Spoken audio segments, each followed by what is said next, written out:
नमस्ते फ्रेंड। तो आज मैं लेकर आई हूँ रक्षाबंधन स्पेशल मिठाई की रेसिपी। और देखिए कितनी बढ़िया हमारी मिठाई बनी है। और ये मिठाई सिर्फ मैंने 1.5 किलो दूध से बनाई फ्रेंड। तो 1.5 किलो दूध से ही देखिए बहुत ही टेस्टी सी हमारी घर पर ही बिल्कुल आसान तरीके से मिठाई बन जाती है। तो इस तरीके से इस रक्षाबंधन पर आप भी अपने भाइयों के लिए, सबके लिए घर पर ही इस मिठाई को जरूर से बनाइएगा फ्रेंड। और वीडियो को पूरा जरूर देखिएगा, वीडियो आपको बहुत ही पसंद आएगी। वीडियो पसंद आए फ्रेंड तो वीडियो को लाइक शेयर कीजिएगा। मेरे चैनल पर नए हैं तो चैनल को सब्सक्राइब कीजिएगा और बगल में बेल आइकन दबाना ना भूलिएगा। और मुझे कमेंट में जरूर बताइएगा फ्रेंड कि ये मेरी रेसिपी आपको कैसी लगी। तो चलिए फ्रेंड इस मिठाई को बनाना शुरू करते हैं। तो चलिए फ्रेंड बनाना शुरू करते हैं। तो सबसे पहले गैस पे मैंने कढ़ाई रखी है, इसमें डाला है मैंने थोड़ा सा पानी। यहाँ पर पानी हमें ज़रूर से डालना है क्योंकि जो दूध है तले में चिपके नहीं। तो इस तरह से पानी डालने के बाद इसमें मैंने लिया है 1.5 लीटर दूध और इसे डाल देंगे। और अब यहाँ पर हमें दूध को चलाते हुए गर्म करना है जब तक कि जो दूध है हमारा एकदम से गाढ़ा ना हो जाए। तो इस तरह से हम इसे चलाते रहेंगे, वो दूध हमारा बिल्कुल आधा बचे जब तक हमें इसे गर्म करना है। यहाँ पर देखिए अब हम यहाँ पर दूध को चलाते हुए गर्म करेंगे और इस तरह से हमें दूध को चलाते हुए गर्म करना है जब तक कि जो दूध है पूरा ही अच्छे से ना सूख जाए। इस तरह से चलाते जाएंगे, बिल्कुल भी हमें नहीं छोड़ना है दूध को। और इस तरह से हम चलाते हुए इस दूध को गर्म करेंगे। और देखिए यहाँ पर दूध को मैंने इस तरह से गर्म कर लिया है। जो दूध है हमारा देखिए अब बहुत ही ज़्यादा गाढ़ा हो गया है। तो यहाँ पर अभी हमें और भी इसे चलाते हुए गर्म करना है जब तक कि जो दूध है एकदम से पूरा ही ना सूख जाए। तब तक हम इसे इस तरह से चलाते हुए ही गर्म करेंगे, बिल्कुल भी हमें इसे नहीं छोड़ना है। बस इसी तरह से हम चलाते हुए इसे गर्म करते जाएंगे। और अब यहाँ पर देखिए जो दूध है हमारा एकदम से गाढ़ा हो गया है। और अब यहाँ पर देखिए मैंने चीनी ली है। तो यहाँ पर मैंने 1.5 किलो दूध लिया है। तो यहाँ पर उसमें डालने के लिए मैंने ली है ये 100 ग्राम चीनी। तो मीठा आप अपने हिसाब से डाल सकते हैं। तो यहाँ पर हम कम ही मीठा डाल रहे हैं। तो यहाँ पर मैंने 100 ग्राम चीनी ली है और इस चीनी को डालेंगे हम मिक्सी के जाल में। तो यहाँ पर आप चाहें तो ऐसे भी चीनी को दूध में, मतलब जो दूध हम गर्म कर रहे हैं उसमें डाल सकते हैं। तो यहाँ पर मैं पीस कर डालूंगी। पीस कर डालने से क्या है, जो हमारी मिठाई है ना बहुत ही बढ़िया से बनती है। और जो शक्कर के दाने होते हैं ना वो भी बिल्कुल एकदम से घुल जाती है। तो बहुत बढ़िया सी मिठाई बनती है। तो यहाँ पर हम इस चीनी को अच्छे से पीस लेते हैं। और देखिए यहाँ पर मैंने चीनी को इस तरह से पीस लिया है। तो यहाँ पर देखिए एकदम बारीक चीनी को पीसना है। अब इसे निकाल लेते हैं हम एक बाउल में। और देखिए यहाँ पर मैंने चीनी को निकाल लिया है और देखिए एकदम बारीक मैंने इसे पीसा है। देखिए यहाँ पर दूध को चलाते हुए कम से कम मुझे आधे घंटे से भी ज़्यादा हो गया है। और दूध देखिए एकदम से गाढ़ा हो गया है जैसे कि रबड़ी के जैसे। तो यहाँ पर हमें इसी तरह से इस तरह से इसे चलाते हुए गर्म करना है। अब यहाँ पर जो चीनी हमने पीस कर रखी थी इस तरह से इसमें सारी ही चीनी को हम डाल देंगे। तो देखिए यहाँ पर मैंने इस तरह से चीनी को डाल दिया है और चीनी डालकर इसे हम अच्छे से मिक्स कर देंगे। तो यहाँ पर आप चाहें तो इलायची पाउडर भी डाल सकते हैं, लेकिन मेरे बच्चों को इलायची पाउडर पसंद नहीं है इसलिए मैं नहीं डाल रही हूँ। और जैसे ही हम चीनी डालते हैं तो देखिए जो दूध है एकदम से फिर से पतला सा हो जाता है।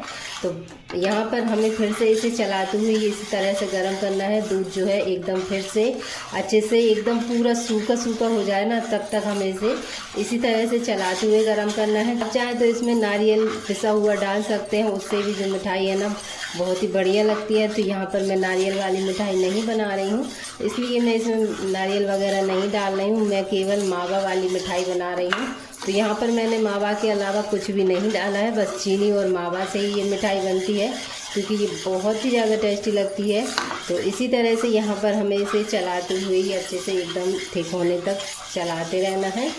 तो देखिए यहाँ पर चलाते हुए मुझे 5 से 6 मिनट हो गए हैं। और यहाँ पर देखिए दूध फिर से जो है हमारा वैसा का वैसा एकदम गाढ़ा हो गया है। तो यहाँ पर हम 5-6 मिनट और चलाएंगे जो कि दूध है एकदम से और थोड़ा गाढ़ा हो जाए। तो यहाँ पर अब हम इसे 5 मिनट और इस तरह से चला लेते हैं। और देखिए यहाँ पर जो दूध है हमारा पूरी तरह से एकदम से गाढ़ा हो गया है। तो यहाँ पर हमें इतना ही गाढ़ा इस दूध को करना है। तो देखिए बिल्कुल भी पतला नहीं है, एक साइड मतलब हम जैसे इकट्ठा कर रहे हैं तो ये हो रहा है। और थोड़ा आपको लग रहा होगा तो जैसे ये ठंडा होगा ना फ्रेंड तो बहुत ही मतलब सूखा सूखा हो जाएगा और भी गाढ़ा। तो यहाँ पर हम गैस को बंद कर देते हैं और इसे हम इस तरह से थोड़ी देर के लिए ठंडा होने के लिए छोड़ देंगे। ठंडा होने के बाद ही हम इसकी मिठाई बनाएंगे। तो यहाँ पर अगर आप बर्फ़ी वगैरह जमाना चाहते हैं तो तुरंत ही जमा सकते हैं। तो यहाँ पर मैं बर्फ़ी नहीं बना रही हूँ, इसलिए मैं थोड़ा ठंडा होने के बाद ही इसे की मिठाई बनाऊंगी। तो यहाँ पर अब हम गैस को बंद कर देते हैं और इसे ठंडा होने देते हैं। और यहाँ पर देखिए मैंने मिठाई को पूरी तरह से ठंडा कर लिया है। तो यहाँ पर देखिए कितने बढ़िया से जो है एकदम गाढ़ी और एकदम सूखी सूखी हो गई है। तो यहाँ पर हमें ठंडा होने के बाद ही इसकी मिठाई बनानी है। तो यहाँ पर देखिए अब हम बनाएंगे मिठाई। तो यहाँ पर देखिए मैंने एक सांचा लिया है। तो यहाँ पर जो आप कोई सा भी सांचा ले सकते हैं। तो ये मिठाई बनाने का सांचा कोई सी भी मतलब स्टोर पर मिल जाएगा और महंगा नहीं आता है, बस आपको 5-6 रुपये में ही ये मिल जाता है। तो यहाँ पर देखिए अब हम इसमें थोड़ा सा घी लगाएंगे। तो यहाँ पर देखिए मैंने थोड़ा सा घी लिया है और सांचे में हम अच्छे से इसमें लगा देंगे, जिससे कि जो मिठाई है हमारी चिपके नहीं। तो इस तरह से हमें इसमें लगा देना है। और घी लगाने के बाद देखिए यहाँ पर मैंने थोड़े से पिस्ता लिए हैं और इस तरह से इसमें रख देते हैं थोड़े से पिस्ता। तो यहाँ पर मैंने इस तरह से बीच में पिस्ता रख दिए हैं। अब हम लेंगे जो मावा हमने तैयार किया है और इस तरह से देखिए इसमें रख देते हैं सांचे में। और रखने के बाद इसे हमें अच्छे से हाथों से सेट कर देना है। तो यहाँ पर देखिए इस तरह से अच्छे से हम इसे सेट करेंगे। तो देखिए यहाँ पर मैंने इसे अच्छे से सेट कर दिया है और इस तरह से हमें सारी मिठाई को बनाना है। तो सेट करने के बाद यहाँ पर देखिए आप चाहें तो बिना सांचे के हाथ से भी बना सकते हैं गोल गोल। तो यहाँ पर देखिए इस सांचे को अब हम इस तरह से इस मिठाई को निकाल लेंगे। तो बहुत ही अच्छे से ये मिठाई हमारी बन जाती है। देखिए कितनी बढ़िया से जो हमारी मिठाई है लग रही है। तो इसी तरह से हम सारी मिठाई को बनाकर तैयार कर लेते हैं। तो देखिए यहाँ पर अब हम दूसरे भी बनाएंगे। तो यहाँ पर सांचे में मैंने पिस्ता डाल दिए हैं और इस तरह से हम इसका थोड़ा सा मिठाई का मिश्रण लेंगे और इस तरह से इस सांचे में रखेंगे और इस तरह से हमें सेट करना है। बहुत ही आसानी से जो मिठाई है ना बन जाती है। तो यहाँ पर देखिए बहुत ही अच्छे से जो हमारी मिठाई बन रही है और निकलने में भी कोई भी परेशानी नहीं होती है। बस इस तरह से हमें सेट करना है और इस तरह से निकाल लेना है।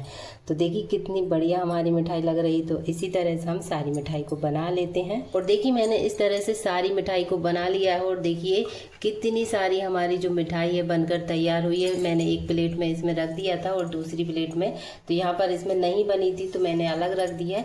और ये सारी मिठाई केवल मैंने 1.5 किलो दूध से बनाई है और ये दूध था ना फ्रेंड फुल क्रीम दूध था। तो यहाँ पर आपको इस मिठाई को बनाने के लिए फुल क्रीम वाला दूध ही इस्तेमाल करना है। उसी से जो हमारी मिठाई है ना बहुत ही बढ़िया बनती है।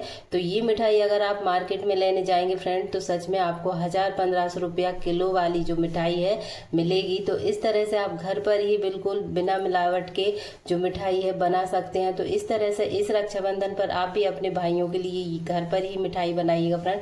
सच में बहुत ही आसान सा तरीका है। तो इस तरह से आप जरूर से बनाइएगा। और वीडियो पसंद आई फ्रेंड तो वीडियो को जरूर से लाइक शेयर कीजिएगा। मेरे चैनल पर नए हैं तो चैनल को सब्सक्राइब कीजिएगा और बगल में बेल आइकन दबाना ना भूलिएगा। और मुझे कमेंट में जरूर बताइएगा फ्रेंड कि ये मेरी मिठाई बनाने का तरीका आपको कैसा लगा। तो मिलते हैं अगली नई रेसिपी के साथ।